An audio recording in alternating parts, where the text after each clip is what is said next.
Welcome to Oregon Indie Film, a video podcast that shines the light on Oregon's independent film industry. I'm your host, Dawn Sellers.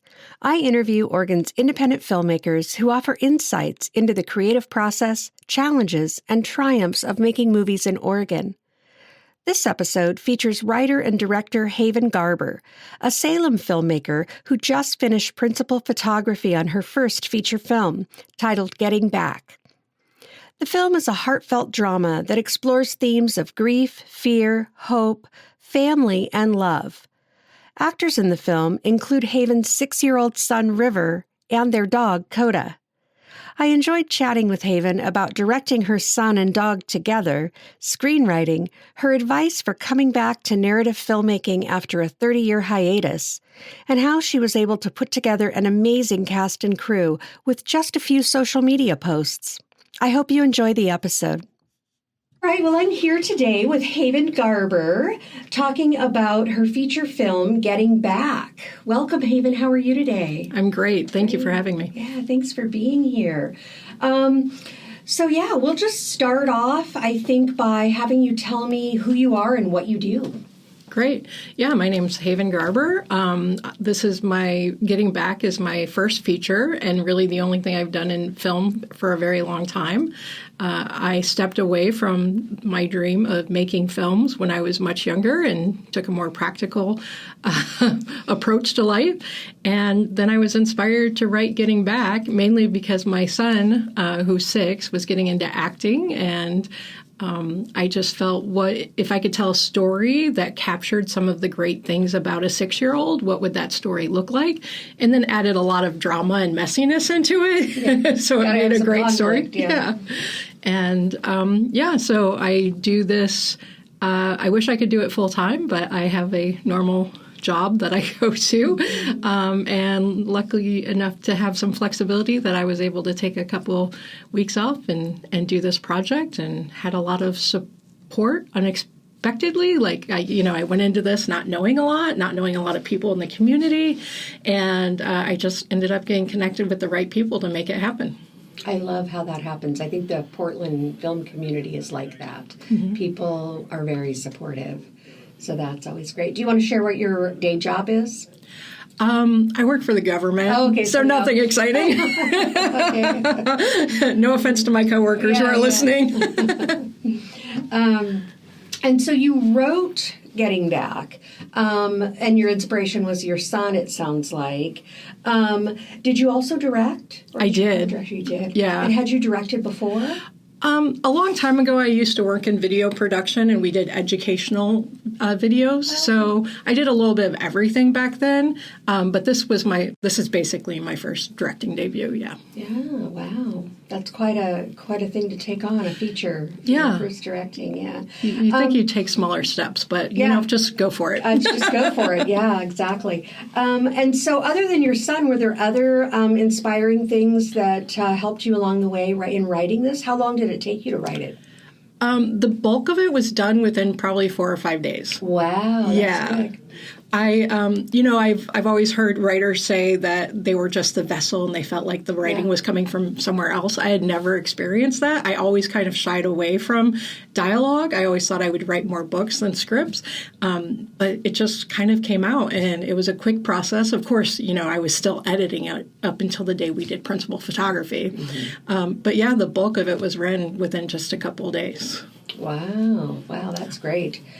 And so you have some specific themes in the story. You talk about themes of grief and fear, hope, family, and love. Can you talk about those a little bit and how those kind of play out without giving anything away, obviously? Sure. Yeah. So the story is basically a family who's going through grief, and we all process grief as humans differently. Mm-hmm. And we always we might all experience the exact same event, but the way we react to it is very different and personal.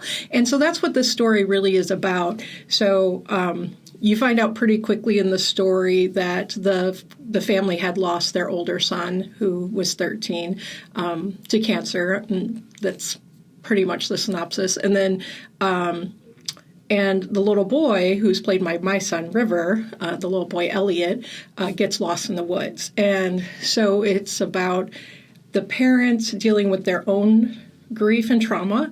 And, anytime we deal with anything that is traumatic or takes a lot of attention, I feel like we end up digging up a lot of things from our past that maybe was unresolved, right? So it's really easy to go through life without dealing with our past trauma when things are going well, right? But then as soon as things start happening that are more traumatic and bring up those old feelings, then we have to deal with them eventually.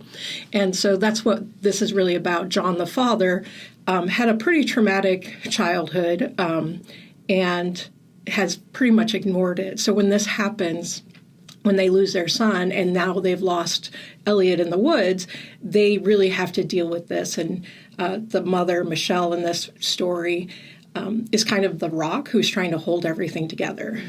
John is not handling it in a very productive way. He's turning to alcohol and is really internalizing a lot of anger and confusion and frustration.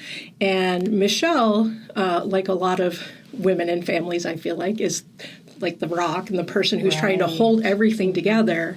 And yet she's also at her breaking point because here she lost her son and now Elliot's lost in the woods and she's just very frustrated and she wants to do what's right for Elliot and for continuing on with her family.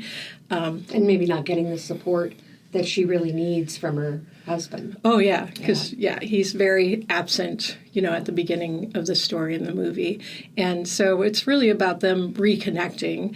And it's like taking a very complicated relationship and then within a 2-day span going through all of these emotions and highs and lows, because, at times it's like you feel like they're reconciling and they're coming together and then something happens and then there's this anger and frustration that shows up again. And I feel like, we do that all the time in relationships. It might not happen over 2 days, but it happens over a series of time. Right. Yep. Yeah. So you wrote this rather quickly. I mean, it came together quickly, like you said. And then what was the process like once you started sort of filming? And did you make edits during filming or just right up to filming? What was that like? There was edits up until the filming. We did a lot of read-throughs, and we did a couple in-person read-throughs. So I really tried to tweak the script as we went. As I heard things that didn't ring true in my ears, I was like, okay, let's edit that. But even when we were, in the middle of filming, edits come up. It's just things that don't seem to work right. A lot of it more had to do with the way I pictured it in my head was they were walking, but when I read it over again and we're getting ready to film it, it's like, oh, they really should be sitting like this is. So a lot of those type of changes more than the dialogue. It was just like settings. And then, of course, when you're filming, like 90% of it is outside. So we had little control over the weather, which luckily it worked out fine. But sometimes there was just logistical issues of this is what my preferred thing would be, but this is second best, so let's go for it. Yeah, sometimes you have to kind of make those concessions when you're in the moment. And you cast this yourself with some local actors, that some you knew, your son, obviously. And is it your dog that's in the film? It is my dog, yeah. Coda, your dog is in the film. I love that. And so the other actors, how did you find them?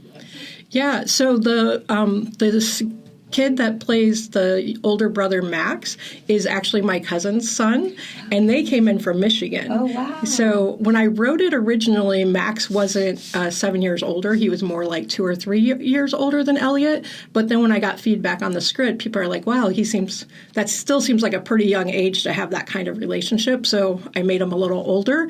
And then it was a no-brainer to have Parker come out to do the part because he does a lot of theater back in Michigan, and he's just a really talented young man. So I was really happy to have him part of the project. That is nice. Yeah. And then there's the older couple later in the movie is played by Gretchen and Ken Dickinson, who is out of Corvallis, so more south. And I had met Gretchen when I was in L.A. doing a commercial shoot with my son. And so we just connected because we were both here in Oregon. And so it was like, oh, okay, that's like they're perfect for those roles.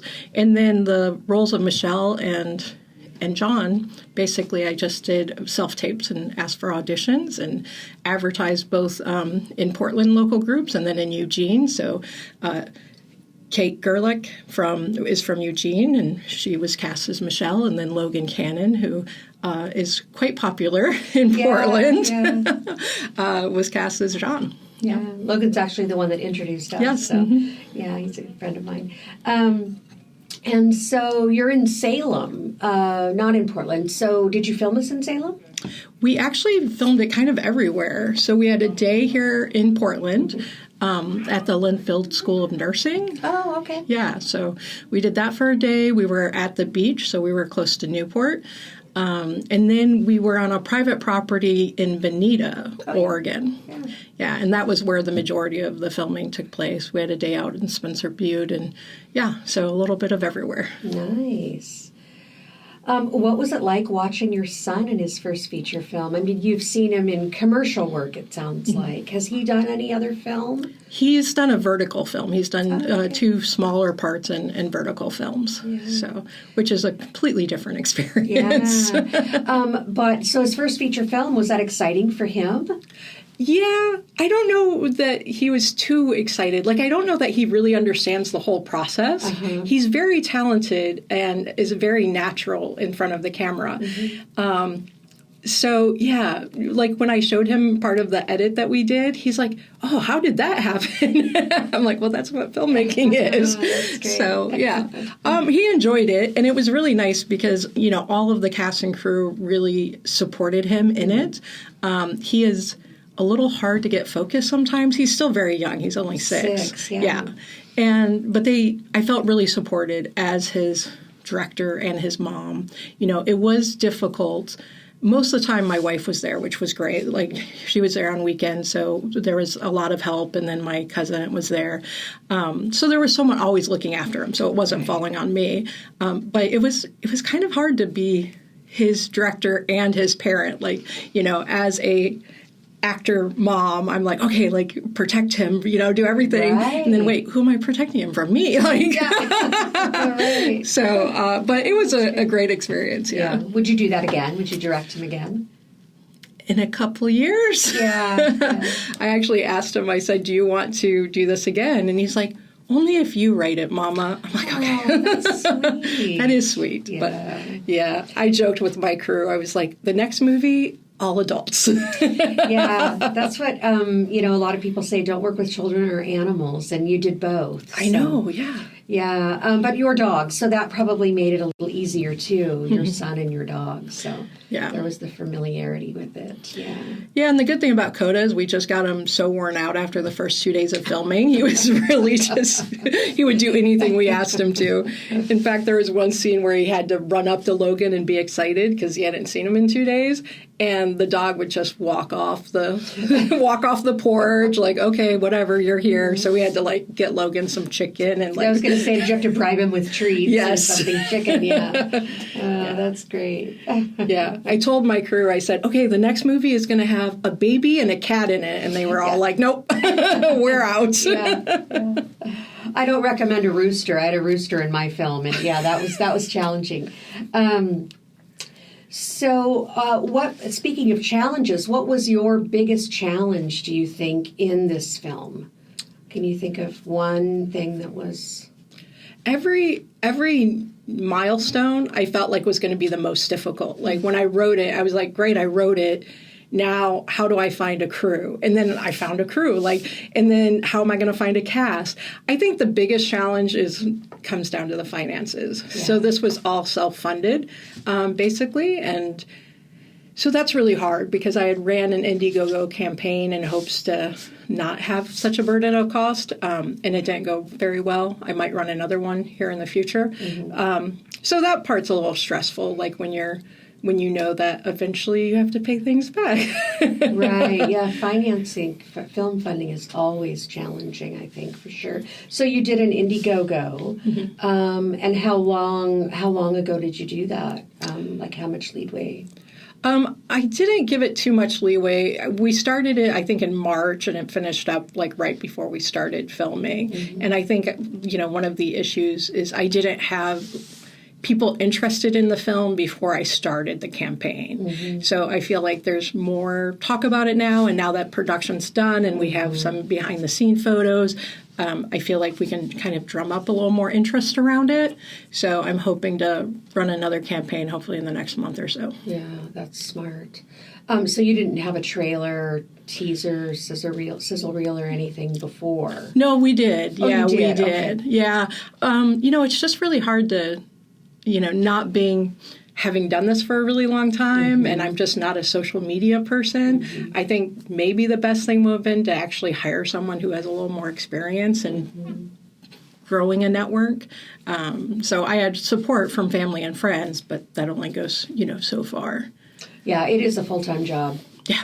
Getting money to make a film, that's for sure, especially a feature. Did you have any surprises when you were filming? Anything that was a pleasant surprise? Yeah. So I was actually talking to my wife about this the other day, and what I discovered is my dog and my child have the same acting method, which is just roll and see what happens. Yeah, I love that. Are you passionate about supporting independent filmmakers and local storytelling? Become a sponsor of the Oregon Indie Film Podcast, where we shine a spotlight on Oregon's thriving independent film community. Our listeners are filmmakers, film lovers, and creative professionals eager to discover local talent and stories. As a sponsor, your brand will reach an engaged, creative audience that values community and authentic storytelling. Join us in celebrating Oregon's indie film scene. Let's bring your brand into the spotlight. Ready to partner? Let's talk. Are you an actor or voiceover talent in the Vancouver, Washington area looking for a professional space to record self-tape auditions or voiceover sessions? Welcome to The Soundstage, the Northwest's premier voiceover and self-tape audition studio. Our state-of-the-art Source Connect-enabled studio is perfect for auditions, demos, and client bookings, all at affordable rates. We offer workshops, classes, training, and more to help you elevate your career. Learn more about The Soundstage at thesoundstagenw.com. Filming, especially with the dog, he had a lot of scenes because we did all these flashbacks first, and we decided we wanted to try to get him to roll over, which the dog has never rolled over in his life. So why we thought we could do it, I don't know. So my assistant director, Malachi, is on the ground going, down, down. It was so funny. And then the dog just rolled over. Oh my gosh. Like magic. And so we're like, okay, just film. Let's see what happens. And so we filmed, and the dog would just do what we asked him to do. He's been doing it all of his life. And so that was just really funny when John Meyer, who was my director of photography, and I, we just look at each other like, what just happened? Where did that come from? Exactly. And then my son was the same way. We'd try to, roll tape and slate it, and everyone's like, okay, River, get in position. And after a while, I'm like, just roll, clip it off, and I'll call action. And so he'd be picking up bugs and looking at rocks. As a 6-year-old As does. a 6-year-old, right? 6-year-old, yeah. And so I'm like, just roll. And so we'd clap it off, and then I'd go, okay, River, action. He'd drop everything in his hands, and he'd deliver the line it came out of nowhere. Yeah, and it's just, he knew his lines. It was magical, and we'd just look at each other and go, okay, we got that one. That's great. And so do you want to, going back to fundraising a bit, do you want to share your budget? You don't have to if you don't want to, but I always like to ask. Yeah, well, I'm not done figuring it out. For good or bad, I didn't keep track as well as I should have as we were going. I kind of had an idea in mind of $50,000, and it definitely went beyond that. How far it went beyond, I'm still not sure. And I do, it's such a great film that I really want to focus on the marketing after it. So, I'm hoping that we get everything done around $100K by the time everything's done. But that's my hope is hopefully 100, 120 is probably what I'm hoping to end it with. Where you'll land with that, yeah. And so you just finished filming at the beginning of this month. Mm-hmm. Do you already have your post-production team in place? Is that what you're working on now? Yeah, so my director of photography is actually also an editor, so he's doing all the editing. And that's John Meyer. Yeah, he's the one that does Portland Stumps every month. Yeah. And my wife is a professional musician, and so we contacted a friend of ours who did all the composing. So we have an original soundtrack for everything. So the music's all done. We were kind of running that simultaneous to principal photography, and I already have a colorist lined up who, John came with a lot of good connections. Yes. So that was so really nice. Yeah. So anytime it's like, oh, you need a sound guy, this is the guy, you need this, you need that. And, he was able to come with all of that. And then Malachi Sequoia is out of Eugene, and he was a producer on Vampire, which is a horror flick that will be making its rounds here shortly, hopefully on some festivals. Mm-hmm. So, I feel like we're set with post-production. It'll take a couple months. As you know, the process takes a while. Mm-hmm. And then I'm going to put it out on film festivals. And is that your plan? That was going to be my next question. Kind of what's your path for the film? Is it, so film festivals, do you have an idea of where and kind of what your strategy is for that? Well, when I put the script out to film festivals, which it's done pretty well, it was just kind of random, like, oh, this looks good, and didn't cost $1 million to join. I'm probably going to be a little more picky on the film festivals, but I really do like going to the, smaller ones, like up and down the coast here, Austin, Texas. I don't know, like that one's a little harder, but, I just look at the ones that kind of have the same messaging that I think this film has and go with those ones. I'm like everyone else, they probably get contacted with a lot of these first or second year run festivals. And to me, those are interesting because I want to see, those festivals succeed too. So I've been joining a few of those to see how it goes. And my hope is to get distribution, but I also am not opposed to doing self-distribution. Right. I saw Anna Campbell when hers premiered here in Portland, and I think that's a really great possible route.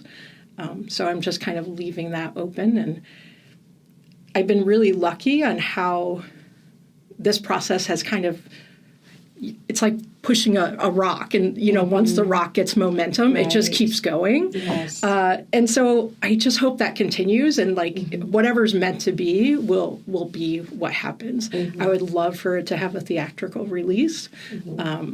The cinematography and the location was so beautiful that I really think it's best to be seen on a big screen. So that's what I'm hoping for. Yeah. Are you planning a screening in Oregon then? I'm going to do a cast and crew screening at least, probably down in Salem. And then depending on, what the distribution is and stuff, then we'll decide if there's a premiere. But I don't want to label anything as a premiere because of the because film of the festivals. You have to be careful with that. Yeah. Have you been to Austin before, Austin Film Festival? No, I've never been to any of them. Austin is really fun. It's one of my favorites. I've been a few times. And I say even if you don't, it's very competitive. But even if you don't get in, it's worth it for the panels that you can go to and seeing the films and just meeting people. It's really a screenwriters festival. Okay. So if you're into screenwriting, I highly recommend going to that.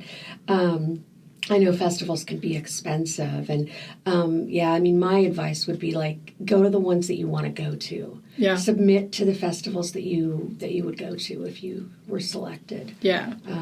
Because there's some great ones.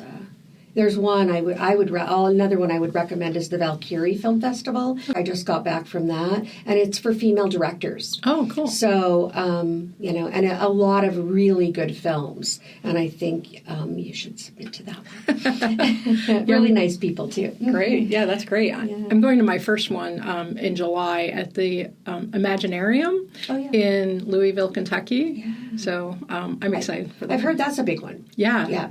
It's 3 days. It's like day and night panels, and so I'm excited. It'll be my first one. So that'll be great. And there's quite a few around Oregon too, so that's good. You don't have to go too far from home.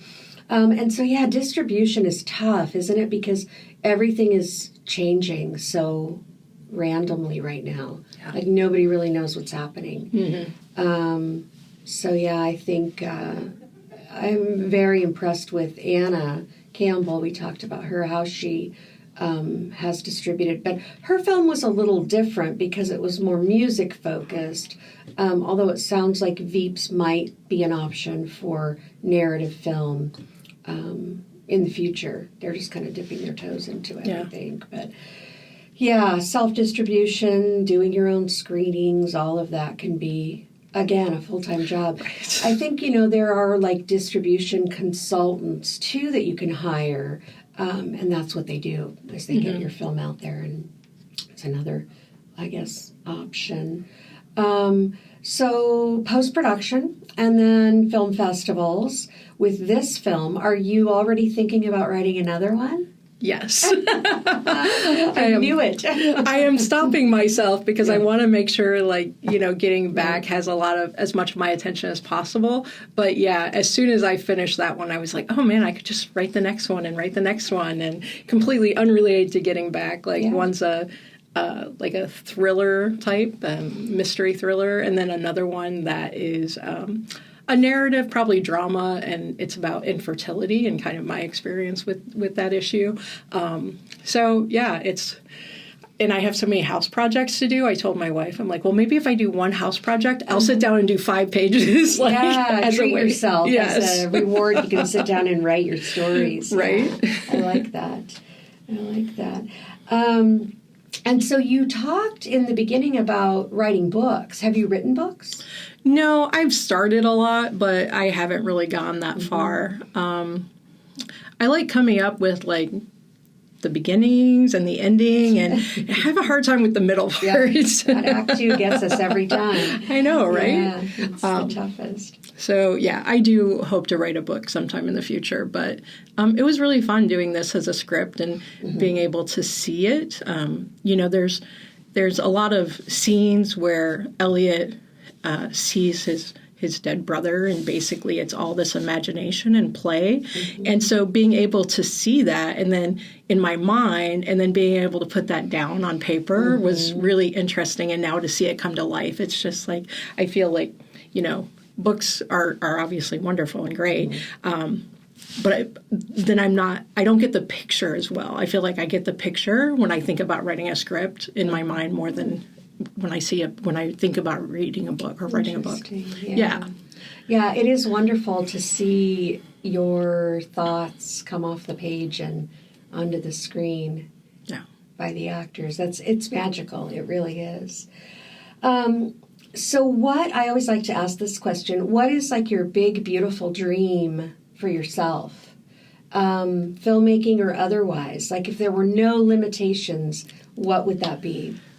If there were no limitations, it would definitely be directing. When I was younger, I dabbled in acting too, more theater acting than film. But I love being behind the camera and bringing out the best in the actors and having a vision and just bringing that to life, and then seeing how it all ends up tied together in the editing room, and then being able to put your own spin on the story. If I could do something full time, it would definitely be directing and continuing to write my own scripts, because I think what made this easier, I guess, is that I had the script memorized. I wrote it, I knew, I felt it, and I could just. It was easier to bring that out in people when I could tell them, oh, this is the whole history. This is what this guy's been through, for 50 years. Right. So bring this out, the entire backstory. Right, yeah. Exactly. So, I would love to direct film full time. Nice. And I would love to see my son, he's at a stage right now where he's not sure he wants to continue because he hasn't really seen things fully develop, I think once he sees himself not just on the teaser or the trailer, but like a full movie and how beautiful it is, I think he'll probably get the bug. So I would love for him to continue because I think he has such a natural talent. Words. Yeah. Writers, we always have trouble with words. I know, right? That I would like to see him take it as far as he wants to, and whenever he wants to. You know, if he wants to take a break, I talked to his acting coach, and he wants to take a break. I'm like, that's cool. And then, you know, if he's 10 or 15 and he wants to do it, you know, he has 100% support from us, and just want him to do it, you know, be safe. And there's a lot of things that can happen to young actors, and so how to give him a sense of reality and let him reach for the stars at the same time. Now, did you or your wife do any acting when you were younger? I did in high school and college in theater. My wife's been a musician her entire life, so she's done a lot of things that way. And she's a stand-up comedian, so that's its own version of acting. So, yeah, we love the arts and have both dabbled in different things. Yeah. Does she do any stand-up anywhere? She used to in Salem at the Infinity Room. She used to perform down there, and then when our son came along, it was less time. Harder, but I'm hoping that she gets back into it soon. Yeah. And what kind of music does she play? She's a professional violist, so classical music. Nice. She plays with the Oregon Salem. Like the symphony, Salem Symphony? Salem Symphony, yeah. Nice. Wow. Yeah. So a talented family. Yes. Yeah. I love that. And so you're probably going to run another crowdfunding campaign. And how people listening, how could they find out about that? They can follow us on socials. So most things are under Getting Back Film. So we're on Instagram, we're on Facebook, and then we also have a website, riverwildfilms.com. And so plan on keeping that updated with information. And eventually I meant to update it this weekend, but people can go onto the website and then ask for updates. And then we'll be able to do that. So nice, like a little newsletter type thing. Nice. And so River Wild Films is your production company. How did you come up with that? Was that for this film? It was. Okay. Yeah. You know, River's a great name, and, you know, he is a little wild at times. And so it just seemed like a perfect fit. It was a great name. Yeah. And surprisingly not taken, but... Yeah, I know. I'm surprised because that is a great name. Right? Yeah. And so everything is then under the River Wild Films or Getting Back Film.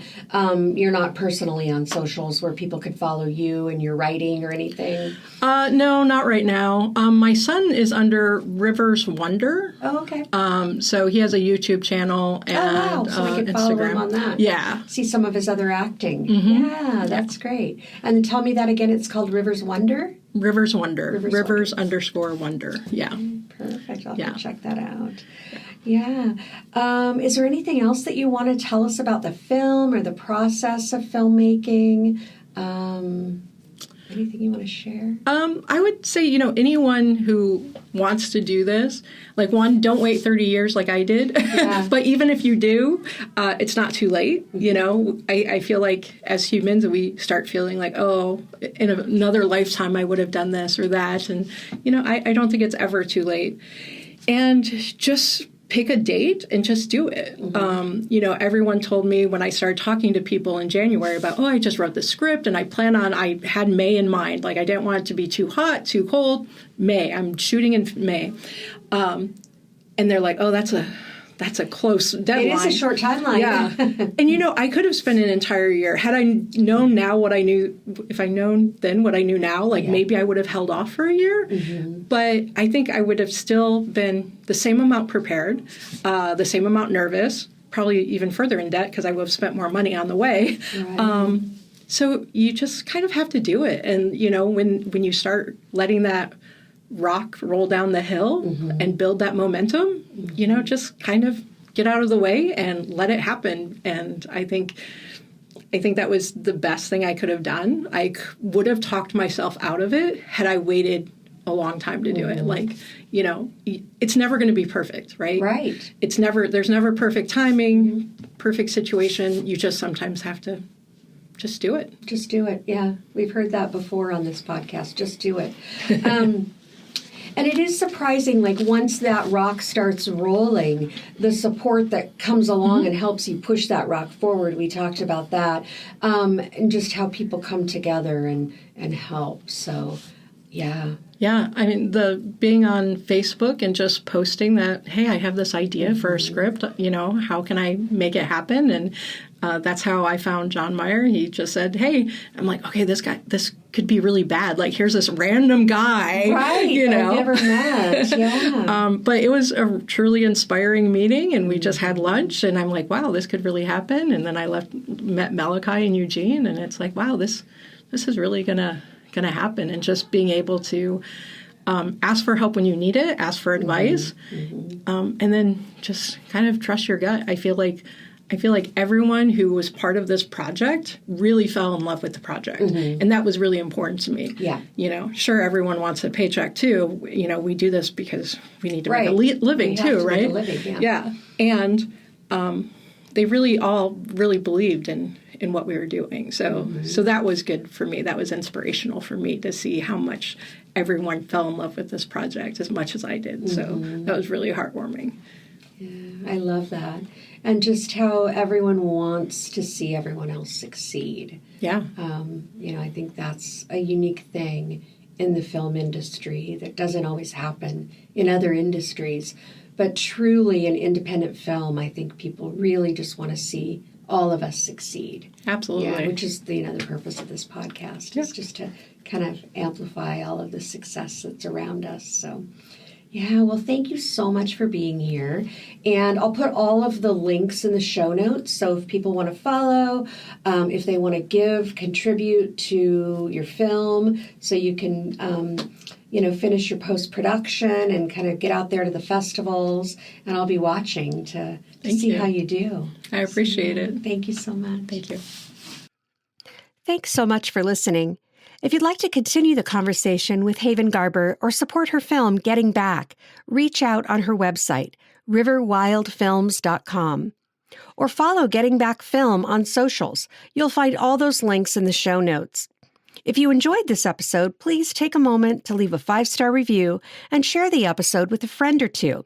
It really does help us reach more indie film lovers. Want to support the podcast by becoming a guest or a sponsor? Reach out at OregonIndieFilm@gmail.com.